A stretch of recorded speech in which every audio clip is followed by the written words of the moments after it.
Welcome to the Straight Talk on Fleet podcast with Erin Gilchrist. Each week, Erin will be breaking down fleet management, trying to cut through the noise and get down to the real issues safety and operations leaders are struggling with every day.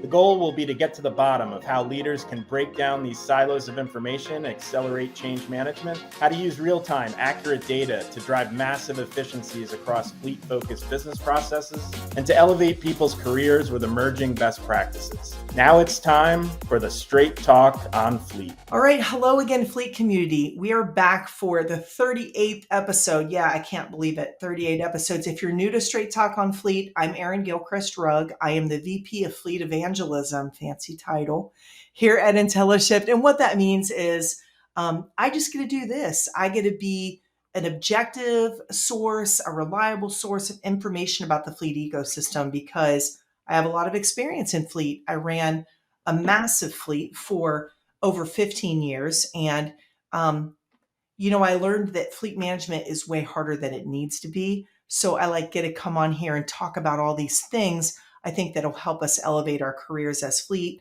safety and operations leaders. So today I'm super excited. I get to introduce Matt Vesey. He is the Director of Professional Services at Wise Systems. And so first off, welcome, Matt. Thank you. Great. Thanks. Looking forward to being here, Erin. Same. So Wise Systems is a partner to IntelliShift, and it's an autonomous dispatching and routing solution. And what it does, it is empowers people like us, operations teams, fleet teams, drivers, to improve efficiency and customer service. So it helps them sort of seamlessly adapt to the everyday challenges they encounter, which fits really perfectly into Straight Talk on Fleet, because that's what we do. So today, Matt and I are going to dig into this topic of route optimization for fleets. We could talk for days about this, but we're going to break it down for you. I think that successful routing does a few things. It increases safety and efficiency for your fleets for sure, drives compliance, extends vehicle life, and so much more. So no matter what camp you're in, if you're someone who today you have no solution for this, maybe you have a solution that is not working for you, or you have a solution that works pretty well. I am totally certain, stick with us here, because you'll walk away with something that's going to help you think differently about the impacts that successful route management can have for your fleet, for your drivers, for your organization. So before we dig in, I'm going to let Matt introduce himself properly here, how he got into the industry, what he does, and then we'll dig into the topic.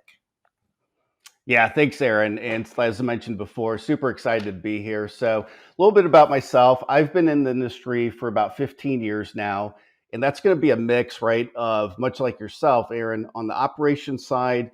And then, right, I got that crazy idea or urge to think, get into the software and hardware side. So I spent time as a logistics analyst with a regional produce supplier based here in Kansas City, which is where I still live.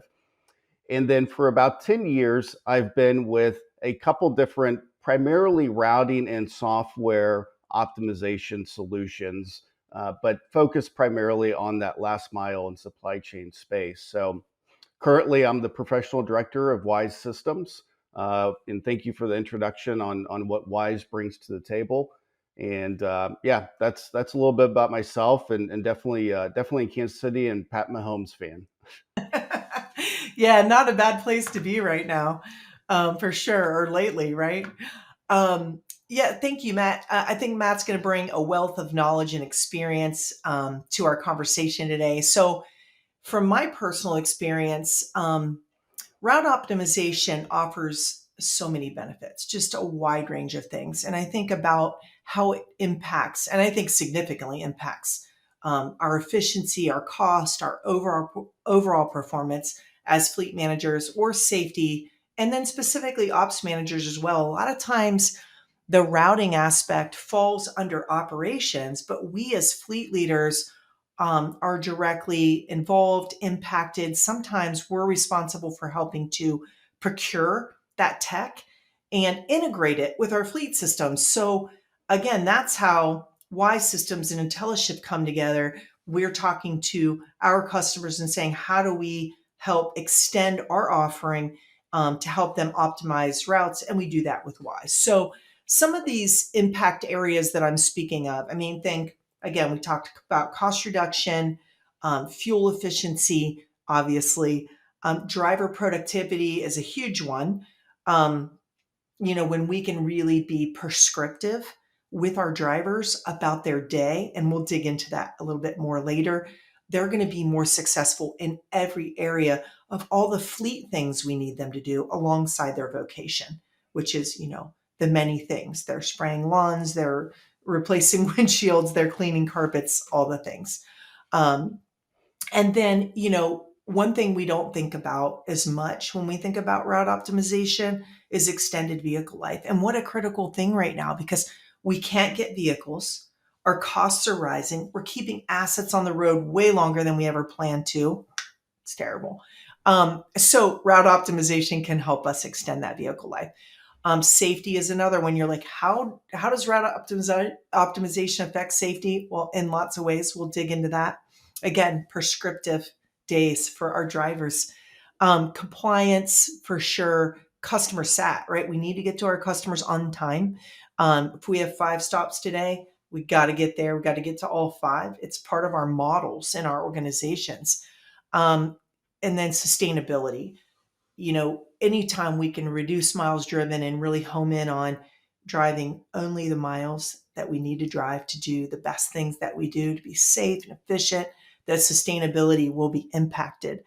But back on safety, I think route optimization can provide things like traffic conditions, road closures, weather, and even think about like high accident zones. We might not know, but there are intersections and areas where our drivers are driving every day that are at very high risk for accidents. So sometimes this type of tech can help point that out and help us to avoid those areas. And again, reduce our cost and our accidents. So that's just a few things like top of mind, but we'll let the expert kind of guide us through some of things. So first off,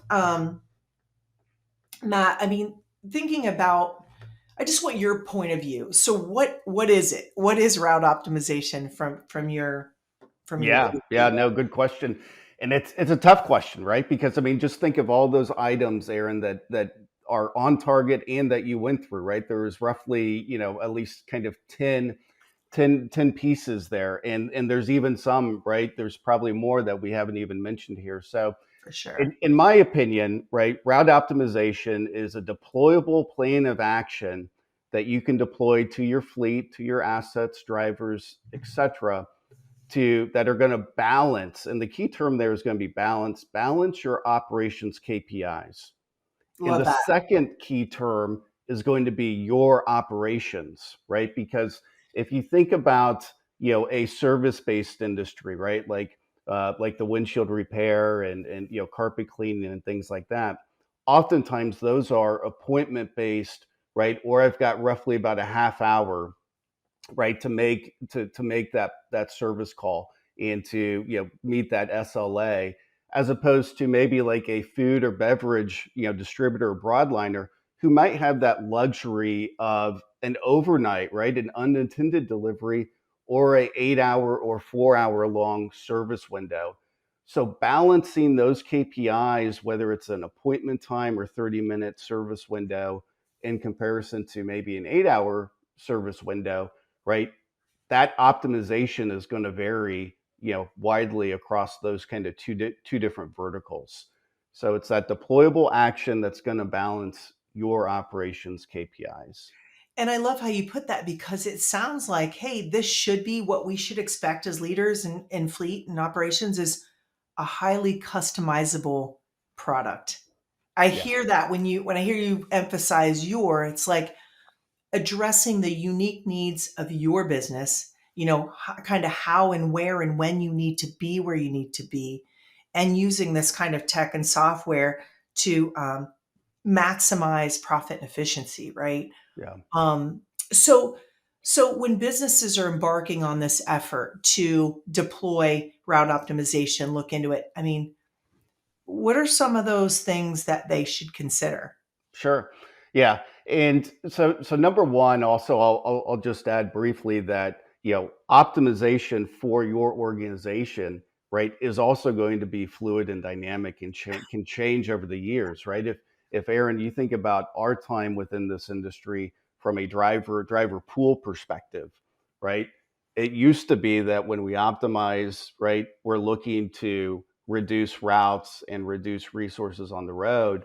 But in today's world, right, with the driver pool, that is not a key component of an optimization. So, True. as it relates to key factors and things to consider as you look to kind of seed and grow this optimization project, I always go back to really the three P's, right? And that's going to be people, product, and processes are really going to be where you're going to want to start at. And starting to look at, from a people perspective, as we look to optimize our organization, who's going to need to be involved in that project, right? You're going to typically have resources, such as IT resources, right, from a software and solutioning perspective. And then also certainly any routing software and or any safety compliance hardware, right, that's in the cab as well. And so from a people perspective, right, you're going to be wanting to work with your safety compliance, transportation routing team leaders, et cetera. And lastly, on the people front, don't forget about the sales team, right? Because we want to make sure, as much of a maybe sometimes thorn in our side that they may or may not be, right? We also want to make sure that we keep them in the loop on these changes so they're not surprised by any new route plans, assigned delivery days, and things like that. And then from a product perspective, right, it's going to be based on the technology that you may or may not have today, like you mentioned, right? And doing that analysis of what are the opportunities, right, where I can improve that technology, right? What capabilities do I like about it? And then also, are there any pain points, right? Or maybe future functionality that's recently come into the space, like we mentioned earlier, AI and ML. Where is our current technology? Where do they stand, right? What's the roadmap as it pertains to AI and ML and continued growth as a solution? And then lastly, processes, right? Where are the opportunities to reduce my level of effort in managing those resources, assets, right? And also keeping the team safe and compliant, right? From any mandates that they may or may not have to adhere to. And then also looking to start to build what those new daily processes are going to be. Yeah, that's an excellent answer. And on the people front, I say this all the time on my podcast, Matt, about, you know, we do wear a lot of different hats as fleet managers, but we don't have to. We have people within our organization who may not know what fleet does. And when they start to look at, or we as fleet leaders or ops leaders start to look at technology and software like this, it's so critical to involve all our team across the organization. So, fleet managers, if you do not have that team right now, develop it, because we're talking about route optimization today, but we could be talking about any other tool, tech, process, operating practice you're trying to implement. And if you don't have um, a committee, a group, a support team around you, like ops, legal, IT, HR, et cetera, then you don't have those POVs in your org who can chime in and help you hit the mark the first time, instead of, hey, I want to do this, and then I got to backtrack and try to involve all these people. Yeah. Then they feel disincluded and you failed. So up front, get it done. So I love that Yeah. point. Thank you Yeah. for helping to reiterate that for our audience. So Yeah. thinking about those others, so you said technology and process and all these things that have to come together. So, a lot of fleets are already implementing all kinds of tools and tech, right? Mhm. So think about like telematics, mapping software, machine learning. How do these play a role in this whole route optimization conversation? So Yeah, no, great question for sure. On the telematics and right, the telematics and in-cab safety hardware perspective, that is really going to be key in measuring, are we achieving the goals of why we initially undertook this optimization, right? We're achieving these goals to be able to deploy that actionable plan that meets your operations KPIs. And so that telematics and safety-based camera is going to provide that single source of truth of, okay, we expected a mile reduction, right? We expected different travel paths from a safety perspective. What is the GPS or telematics solution, right, providing to us? Are we achieving what we set out to do? Um, and so that's going to be critical in measuring that plan versus actual, or even current state versus future state, right? Yeah. Throughout the whole project. And I will say, Erin, most of the time that is where that project and the analysis, post analysis, and true measurement is often where things kind of start to drop off from a project perspective, right? Because we've gone through this heavy lift of the people and the product and the processes, and it's sort of easy to either maybe get distracted on a new project, right? Or just simply we may run out of kind of fuel or bandwidth, right? So make sure that you continue to measure throughout the whole measurement period for that plan versus actual, and those telematics devices will play a key there. The mapping software, certainly have seen this over the years in many optimization projects, is we want mapping software on a couple of fronts. Number one, that's going to be updated automatically right within our software, right? Because as new infrastructure, new roads, new classifications are placed on roads, we want to be able to make sure that we're adhering to, from a safety perspective, those road classifications based on your equipment. And so you want that updated automatically and on a regular basis. And then also want the capability, right, for it to be able to adhere and continue to grow, right, as new roads are built. And then machine learning, this is fairly new and it's a hot topic, right? Yes. And at this point, we're probably all starting to wear, much like maybe during the pandemic, right? Where I think at the end of the year 2021 or something, right? The most kind of despised word was supply chain, or disruption. Kind of And so, still is. yeah. And I think AI and ML is probably starting to work its way to the top there. Agreed. I think AI and machine learning are really still being defined, right? Is there I a agree. single definition for AI and ML? But with Wise Systems, we do have AI and machine learning built in. And so, as I mentioned earlier, as you look at those products in your current state and maybe future state for the optimization, you want to better understand, do I have a solution that has AI and ML?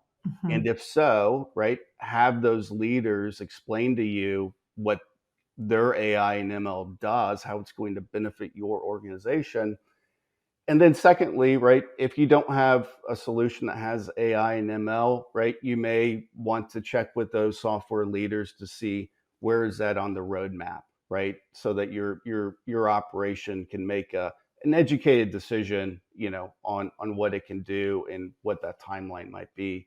An example of how the Wise System solution leverages AI and machine learning is going to be something fairly basic. In the example that, if I have a driver who has 10 facilities that he or she has to visit today, and they're on stop 5 out of the 10, and down the road, right, our mapping system recognizes that there's a traffic jam, there's a delay, there's an accident, things outside, right, outside variables that impact the driver, but the driver has no control over, at least currently, right? In real time, our system can provide a recommended either resequence, right, or an alternate path to make sure that driver and assets and equipment stay safe, and that you also continue to meet the SLAs as that driver is, working through all those challenges that they do. Yeah, and we talked a little bit, and in fact, first off, that was an awesome answer to that question. Thank you. We think about the safety aspects that we talked about before, and it's just kind of, it a happy place as a fleet leader is to be able to start a driver out at the beginning of the day where they say, I'm fit, my vehicle's fit. So guys, do vehicle inspections every day. All of you listening, it's just like so fundamental. But learning about how your driver and your vehicle are doing, starting them out on that right foot, and then giving them this prescribed route and being able to toggle when things go wrong is, again, it's a huge safety and efficiency elevator, right? When you were talking about this process of, hey, is this meeting your needs and the KPIs and the sort of ROI part of it? I just shot an episode on ROI Yeah. and how these analyses, and you described it perfectly because it really needs to be sort of a living, breathing document, right? A company that you're working with, or if somebody came to you or I and said, okay, we're interested in your software, hardware, whatever, and we put this ROI forth, that's kind of like, here's what we think you're going to get, and we're all going to be conservative Hmm. and know that Hmm. we're going to meet those things. But then what happens next? Yeah. What's that, 1, 3, 5 year plan? If you don't have a partner today, folks, on anything you're working on, where this ROI is not something you're revisiting on a monthly or quarterly basis, then, either your suppliers got their head in the sand or maybe you do, but wake up and realize that these tools and techs that we're talking about have an initial ROI, but then let's be thinking down the line here Hmm. and using that as a way to explore. Here's the initial ROI we planned, but look at all these other things we couldn't quantify at the time. But now we can quantify because we have the data and the information that this new tech provides to now sort of morph that ROI into its next phase, launch Hmm. it into Hmm. its next phase. So guys out there Yeah. listening, use that as a tool. So, on that note, as we think about this idea of what this type of tech provides, maybe you could share a story. Maybe you guys have helped a customer overcome some challenges, some obstacles. So, maybe you could share some experiences about what that looked like Yeah. so Yeah. our listeners can visualize what it could mean for them. Yeah, and you want the good examples, right? The good stories, not the Yes, not the yes. bad stories. Although the bad stories are definitely entertaining as And well. their learning They experiences. are. They Yes. are. They are for sure. So yeah, I won't provide the organization, but certainly Fair. one that I'm very familiar with, and I think it really kind of fits right with the topics here, Aaron, that we're discussing today, and as far as kind of finding that mix of software, hardware, people, product, processes, opportunities to continue to better your operation.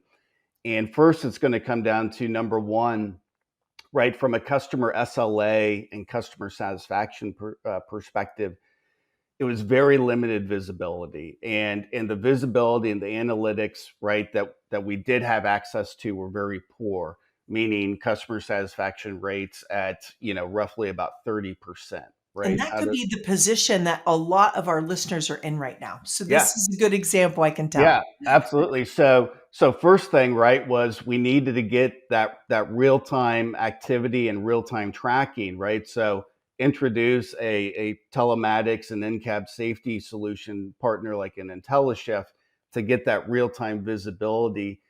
The other thing about the telematics solution, and while we do have a mobile application, right, for that point of delivery activity, which is also important, the great thing about that hardware in the cab is that, right, that's constant, and it's always providing you with that data, and it doesn't require any driver interaction, right? That a system like ours is going to leverage for that arrival and departure times.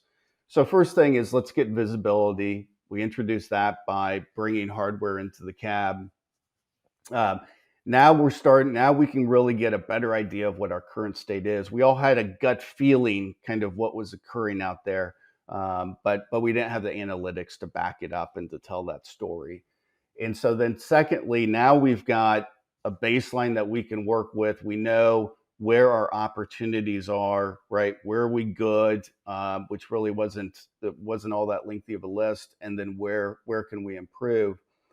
And so by then, we also now introduce going from what is often called a static or standard route planning, right? In that this driver or this technician services, this geographic region on an everyday basis, and really being able to, in a very dynamic manner, be able to optimize the whole fleet to where now you can start to see, right, the increase in capacity utilization, the decrease in windshield time or drive time for the drivers, decrease in miles, right? You had also mentioned, miles, not just going back to a fuel and cost perspective, but also that extended vehicle life, right, that you had discussed earlier, keeping the miles down.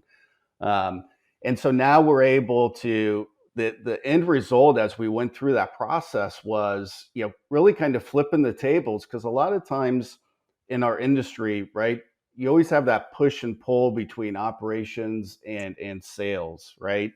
And Of and course. so we were able to flip the tables and say, hey, we have optimized our routes, right? We've got tighter sequences, we've got better paths for our drivers. Drivers and customers are now happier. And so now we've freed up cargo room, right, in our fleet, right? Or we have freed up drive time for our technicians. And so now sales team, you need to go out and get us more customers, right? Because we have optimized and found all of this kind of, previously non-value added labor time, cargo capacity, et cetera. And so again, I won't mention the organization, but as we went through that process, right, went from 30%, continued to analyze for quite some time, and eventually got up to about that 85% mark. That was from an industry perspective, right? Their service windows are kind of, is my customer happy? We had about an hour, right, to make an hour service window or arrival time, if you will, to make that customer happy. So it was a very great, exciting project, and 30% to 85%, and then also allowed the organization to get in, from a sales perspective, into some new geographic regions that they previously didn't have the capacity or bandwidth to do so. That's such an awesome description of success. When I think about the things that we pointed out that are benefits of route optimization, you kind of covered all those bases. And again, I mean, every organization is going to be in a different spot, but I would venture to guess that there are many organizations that if they have something today, things have changed. And, organizations are in a completely different position than they were just, pre-COVID. So when we think about all the different ways that we can increase safety and efficiency, routing crosses every single aspect. So we mentioned about 10, but there are more. But again, I love the description of the relationship between sales and ops, and being able to say, okay, so now we can open up the floodgates and our salespeople can go out there and make more money, make more money. That's what we're Mm-hmm. trying to do. Right. And it's funny because when I think about another area that, that I've talked about a lot on my podcast, it's organizations see the fleet as this like cost sucking like thing, right? Mm-hmm. This big cost center, this big journal entry that like Yeah. pains us every month. We're flipping the script on that today, folks, Yeah. and we will continue to, because we are revenue generators. And when we do things like this, think about all the things that you guys were able to help that customer do. 30 to 85%. Come on. I mean, it's like when you install cameras and all of a sudden your accident rate drops, 55%. You're like, Yeah. oh, no, that's expected. We can do this. And when we do this, it shows the organization that we are profit and revenue generators. So, Mm-hmm. again, guys out there listening, you got to flip that script, because if you look at yourselves that way, that's how the org's always going to see you. So, in elevating your career as a fleet and safety and ops leader, route optimization can help you do that, right? So, we've talked about a lot of cool things. I think one thing that you've sort of covered, but if I'm heading down this path, who's going to be my roadblock? What's going to be my roadblock? Yeah, great question. So the roadblock often can be really, I mean, sometimes, right? Just look in the mirror, right? Sometimes roadblock can be the person that maybe has kind of been bouncing around with this idea, oftentimes. But then the roadblock, I don't know that I would necessarily label, right, one team or one role or responsibility for it, right? I think collectively we all can kind of share that roadblock perspective or potential roadblock. Um, but I think the roadblock from a resource perspective, not a single resource, but it's going to be the roadblock of, well, this is how we've always done it, right?